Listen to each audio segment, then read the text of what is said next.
보라, 내가 오늘 너를 여러 나라와 여러 왕국 위에 세워 네가 그것들을 뽑고 하며 파멸하고 넘어뜨리며 건설하고 심게 하였느니라 하시니라. 아멘. 아멘.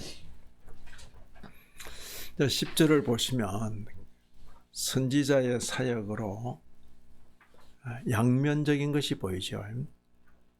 보라, 내가 오늘 너를 여러 나라와 여러 왕국 위에 세워 네가 그것들을 뽑고 파괴하고 파멸하고 넘어뜨리고, 이건 부정적인 그런 거죠. 부정적인. 근데 그 다음에 건설하고 심게 하였느니라. 그래서 오늘 말씀의 제목을 선지자의 양면적인 사역, 그렇게 말씀의 제목을 잡았습니다. 자, 우리가 예레미야서를 읽을 때 이제 구약에 속하잖아, 그죠? 구약에 속하는데 어느 시대인가 이제 아주 친절하게 그 시대를 오늘 예레미야서는 밝혀주고 있는 것입니다. 1장 초두에 보시면 예레미야는 누구다 그랬죠? 제사장 hil기야의 아들 예레미야다 그랬죠. 출신은 제사장 집의 출신인데 그는 선지자로 부름받아 하나님 말씀을 받아서 전하는 것입니다.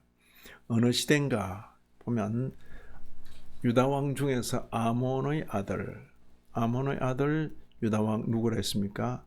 요시야라는 왕은 아주 그 개혁을 참 유다 멸망 직전에 추진했던 한 젊은 왕이었습니다. 그런데 이제 뜻을 이루지 못하고 한 39 참 뭐랄까 일찍 소천하게 됐는데, 요시야가 다스린 지 13년 그랬어요. 이게 되게 언제쯤인가 하니까 BC, Before Christ에서 628년경입니다. BC 628년경. 그죠? 그보다 한 100년 전에 BC 722년, 100년 전에 북조 유다는 망했고, 이제 남조 유다가 이어지는 한 100년 더 온 겁니다. 북조 유다가 망하고 한 100년 더 온 것이고, 그러죠? 요시야가 다스린 지 13년에 여호와의 말씀이 예레미야에게 임하였고, 그러니까 예레미야가 그때 나이가 한 30 정도 됐는지. 근데 언제까지 이 말씀이 계속 선지자 사역을 하게 되는가 보면 요시야의 아들 유다의 왕 여호야김 시대부터, 요시야 아들 있을 거 아니에요. 아들 여호야김 시대부터, 그 다음에 요시야의 아들 유다의 왕 시드기야의 11년 말까지. 이때가 되게 BC 586년이거든. 그제?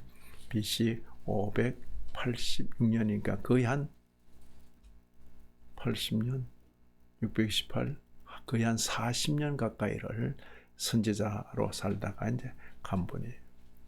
근데 이 부분도 읽으면 이렇게 탁 느껴오는 게 어때요?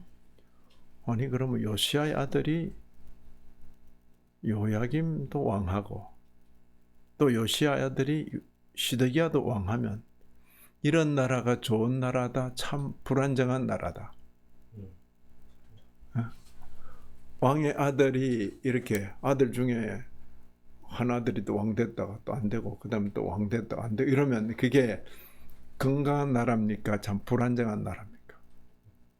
되게 왕의 아들이든 아들, 그 다음에는 손자, 이렇게 이어지는 것이 그게 정상이잖아. 그죠? 근데 벌써 이게 여기 생략됐지만은 요시야의 아들 유다의 왕 동생이 먼저 이제 왕이 됐지만 1년 만에 그냥 딱 폐위된다고. 여호아하스라는 왕이 있었어요. 1년 만에 폐위되고 여호야김이라는 사람이 한 10년 가까이 통치하는데, 그리고 여호야김이 그 아들이 있었어요. 아들이 있었는데 그 역시 또 이렇게 한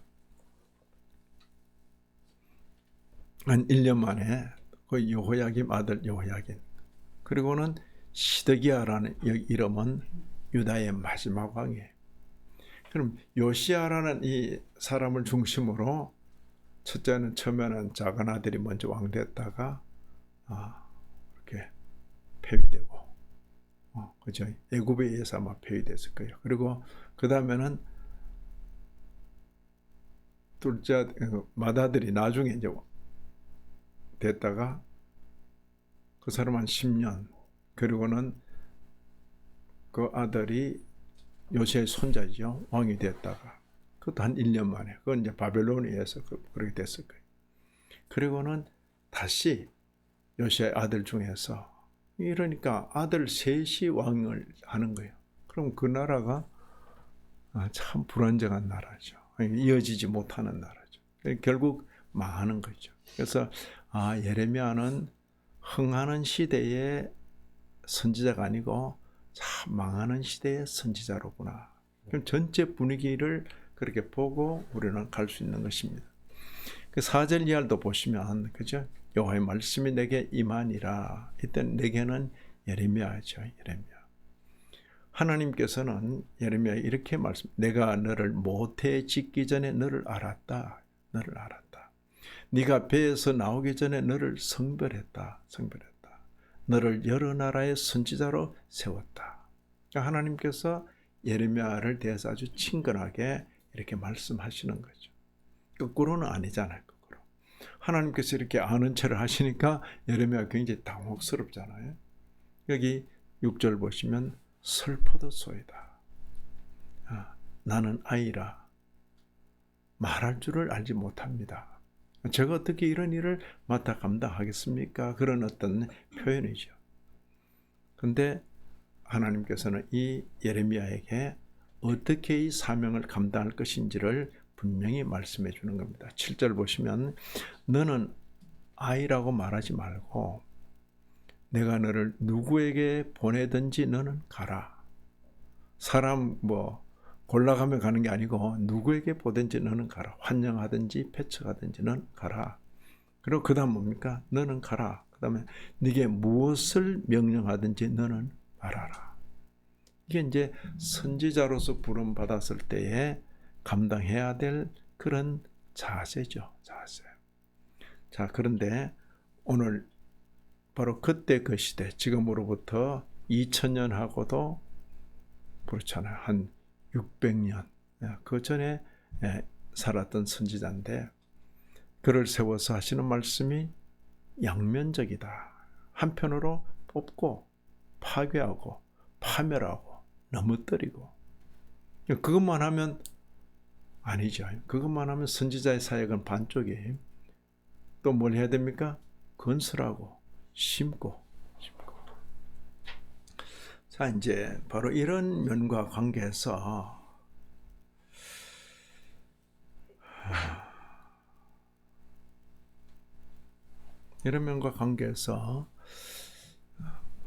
지금 예레미야가 뽑고 파괴하고 파멸하고 넘어뜨려 하는 게 이방인들을 상대로 그렇게 하는 것 같습니까? 아니면 망해가는 하나님 나라 그 백성들, 유대인들을 상대로 이런 일을 하는 것 같습니까?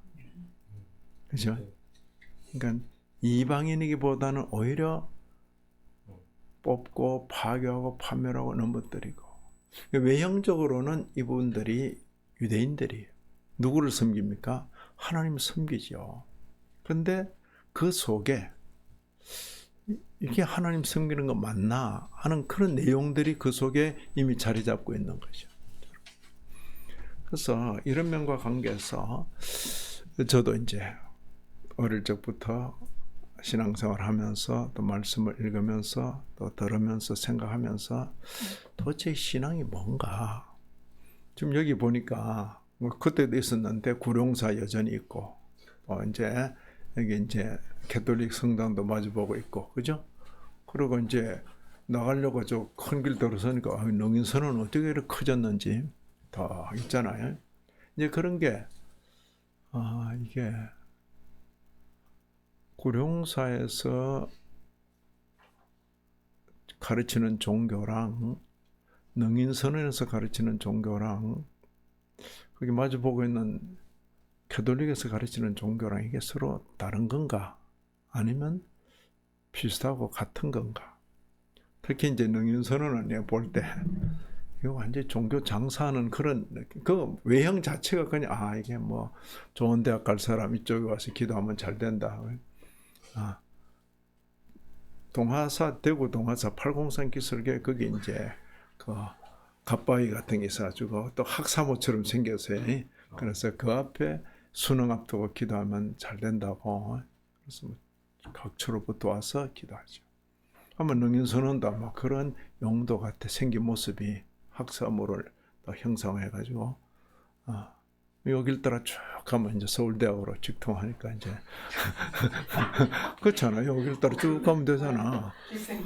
그러니까 이제 이런 게 아주 그 종교 장사죠. 그래서 이게 종교라는 게 있어서 뭘 가르치는가?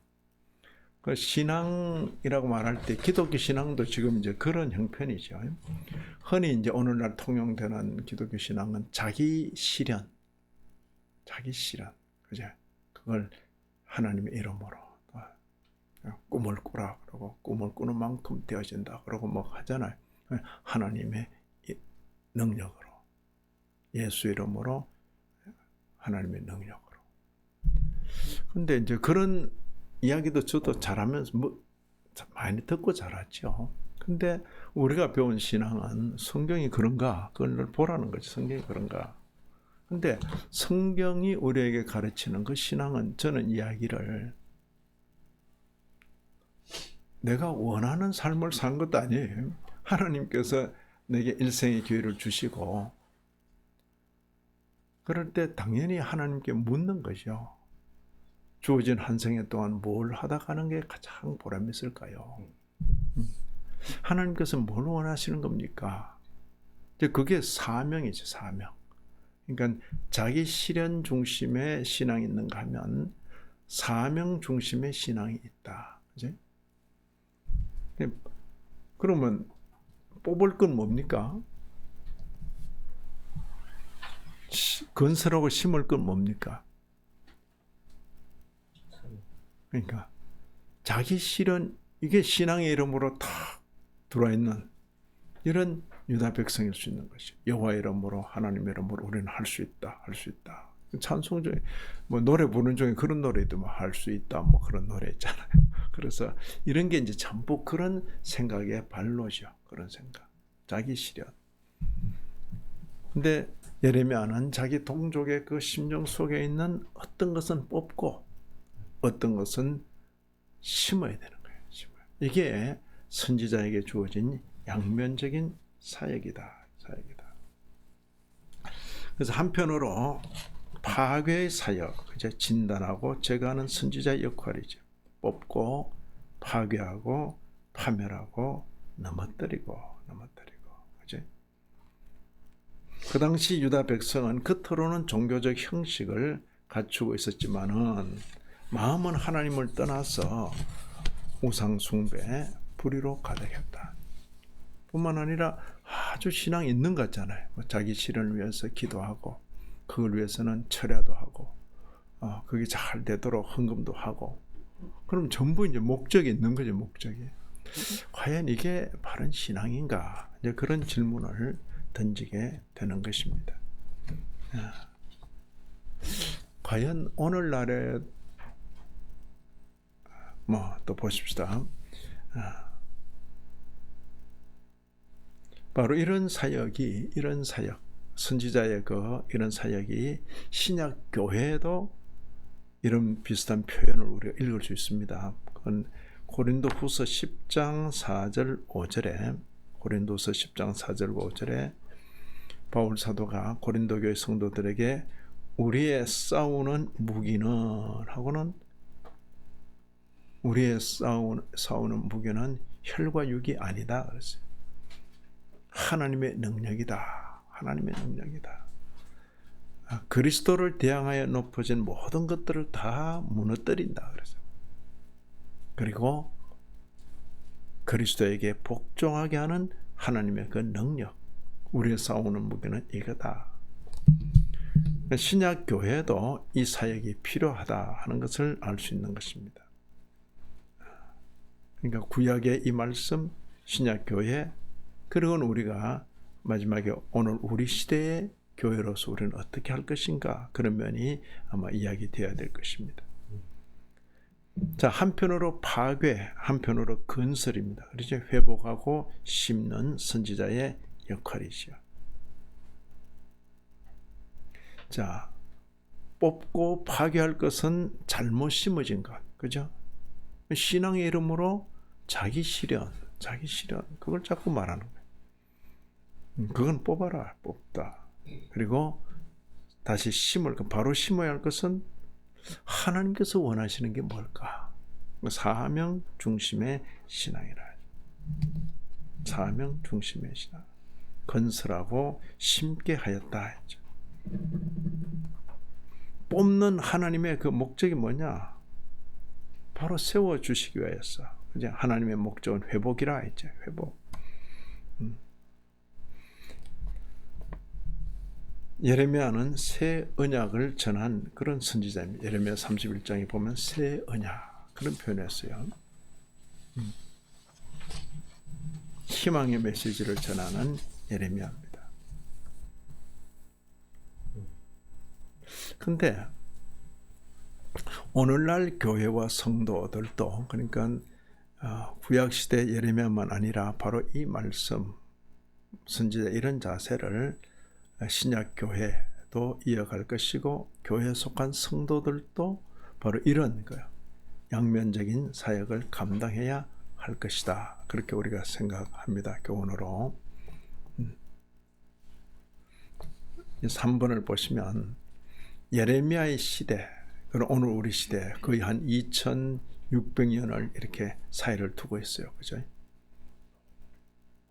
근데 오래된 이 말씀이 우리에게 무슨 상관이 있는가? 이게 이제 오늘날 많은 사람들의 질문이죠. 근데 하나님의 말씀은 시대를 초월하는 것입니다. 우리는 흐르는 세월 따라 나서 늙고 병들어 죽고 이렇게 하는 인생들이지만 하나님은 영원하신 하나님이죠. 하나님의 말씀은 시대를 초월하는 것입니다. 하나님의 뜻과 성품은 시대가 지나도 변하지 않는 것입니다. 지금도 하나님은 말씀을 통해 무너뜨리시고 다시 세우는 것입니다. 지금도 자기 실현 중심의 신앙, 과연 그게 옳은가? 그 질문을 저는 던지는 것이고, 지금도 우리 시대의 사명 중심의 신앙, 누구 중심입니까? 우리에게 생명 주신 그분이 원하시는 바가 뭔가, 내가 바라는 바가 뭔가를 말하는 것이 아니라 그분께서 바라시는 바가 뭔가, 그걸 묻는 것이 사명 중심의 신앙이다. 그렇게 생각하는 것입니다. 그래서 오늘날 우리 사회도 이렇게 표현했고, 또 교회와 그리스도인, 교회를 구성하는 저와 여러분, 그죠? 죄를 뽑고 거짓을 파내고 회복을 건설하고 생명을 심는 그런 사역을 감당하는 것입니다. 우리는 예수 그리스도 안에서 이 사역을 이어받은 백성, 예수님 친히 선지자의 이 사명을 완성하신 분, 그렇죠? 우리 속에서 뽑을 것 뽑고 우리에게 새로운 것을, 새 생명을 주신, 그죠? 근데 이제 이런 내용들을 제가 말씀을 드리면서도 제가 이제 유학을 하고 돌아와서 예레미야서의 말씀을 열심히 전하니까 어떤 권사님이 그랬어요. 목사님은 이 시대의 예레미야입니다.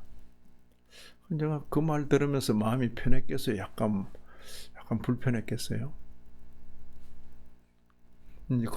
그런 식의 표현은 굉장히 조심스러운 거예요. 신약교회 시대에 말씀 전달자, 설교자죠. 설교자 또는 열심 있는 성도들로서는 바로 이런 면을 주의해야 되는 거죠. 당신은 이 시대의 예레미야입니다. 예레미야처럼 기도하고 예레미야처럼 울고 눈물 흘리고 그러면서 말씀을 전하고 그러면 예레미야다. 21세기의 한국의 예레미야다. 조심해야 될 것은 이 시대의 선지자가 되려는 그 미혹에 빠지지 말아야 한다. 이제 그건 내 소원 아니에요. 내 소원 아니라고. 하나님께서 또 그런 또 일을 맡기실 수도 있고 그렇지 않을 수도 있어요. 그런데 이 시대의 선지자가 되려는 미혹, 그건 굉장히 조심스러운 거예요. 종교 영웅이 될 수 있어요. 우리의 역할은 뭐냐? 우리 모두는 선지자를 통해 주신 여호와 하나님의 말씀에 귀를 기울이는 역할이에요. 그렇죠? 물론 이제 우리 성도님들은 목사님을 통해서 전해주는 말씀 잘 듣는 그런 성실함이 있는데, 조금 열심 있는 성도라든지 아니면 또 사명 있다고 하는 그런 목회자들이 자칫 그리고 그걸 부추기는 어떤 그 목사님을 통해서 말씀을 잘 들으면 바로 이런 식의 표현을 해버리는 거죠. 당신은 이 시대의 예레미야입니다. 근데 그 말이 좋게 들리면 안 돼요. 우린 예레미야가 아니라고. 이사야도 아니고. 예레미야나 이사야는 하나님의 계시의 기관으로 그들이 말한 것이 성경이 되어서, 그렇죠? 하나님 말씀이잖아. 오늘날 설교자의 설교는 그렇지는 않죠. 말씀을 잘 드러내고. 그러니까 우리 이 시대 설교자든지 목사든지 신학자라도, 그리고 신실한 성도들도 예레미야를 통해서 주신 그 말씀을 귀를 기울이는 것, 그것이 우리의 책임이다, 그렇게 생각합니다. 그리고 바로 이런 내용, 양면적인 사역이 있듯이 바로 이런 말씀을 받아서 우리 속에서 먼저 우리 자신에게 적용하지. 우리 속에서 우리는 이제 아까 말했듯이 목사님의 손녀로, 목사님의 아들로, 딸로, 또 이렇게, 그럼에도 우리 속에 뭔가 잘못 심겨진 것이 없는가, 그거 살필 필요는 있는 거죠. 잘못 심겨진 것은 뽑아야죠. 뽑고, 그리고 이게 바르다는 것은 그걸 심어야 될 거 아니에요. 뽑고, 우리 속에 뽑고 심는 그 일, 물론 성령의 은혜 가운데 그 일은 계속 될 것입니다. 그리고 그런 일이 가능하도록 하신 분이 예수 그리스도 우리 주님이신 것입니다. 그래서 바로 이 말씀, 선지자의 양면적인 사역, 예레미야 선지자의 사역은 이러했구나 하는 것을 이해할 뿐만 아니라, 바로 이런 예레미야 선지자의 사역의 연장선 속에 있는 신약 교회에 속한 저와 여러분들로서 하나님의 말씀 앞에서 잘못 심겨진, 신앙은 신앙인데 뭔가 성경에 근거가 없는 그런 것은 아닌 것이요. 그건 뽑아야 됩니다. 뽑고, 아무리 오래된 나름대로의 관례일지라도 뽑고, 그리고 성경 말씀에 비추어서 맞는 것은 비록 좀 늦었을지라도 심어가야 되는 것입니다. 심고. 저는 이제 이런 거, 작은 공동체에서 우리 이제 다음 세대를 보잖아요. 30년 전에 다음 세대를 보는 거죠. 보고 이렇게 자라던, 아주 어린 모습으로, 저 사진에 보는 그 어린 모습으로 자랐던 그 인물들이 지금은 이제 또 목사, 신학자가 돼가지고 교수도 되고 그래 하잖아요. 또 미국에도 가 있고 이런데, 지금 이제 우리 가운데서는 혜민 양, 또 우리 의민군, 그러죠. 하나님께서 이들을 통해서 어떤 일을 이루실까? 한편으로 기대도 되고, 한편으로 우리보다는 그래도 더 나은 신앙생활을 해야지 하는 그런 어떤 기대도 있는 것입니다. 그리고 우리 모두가 이번 한 달 동안 또 뽑을 것 뽑고 심을 것 다시 심는 그런 면에서 관심을 가지고 또 말도 하고, 또 이런 어떤 생각했던 바를 서로 나누기도 하고, 그러면 참 좋겠다 생각합니다. 아무쪼록 하나님의 은혜가 한편으로 무너뜨리고 한편으로 다시 세우는 이런 역사를 먼저 우리 속에서 그리고 우리 주변에서 우리 공동체에서 계속 진행해 주시기를 간절히 기원합니다. 하나님 아버지, 허락하신 교훈 가슴에 담고 우리의 남은 날을 살게 하여 주옵소서. 예수님 이름으로 기도 올리옵나이다. 아멘. 아멘.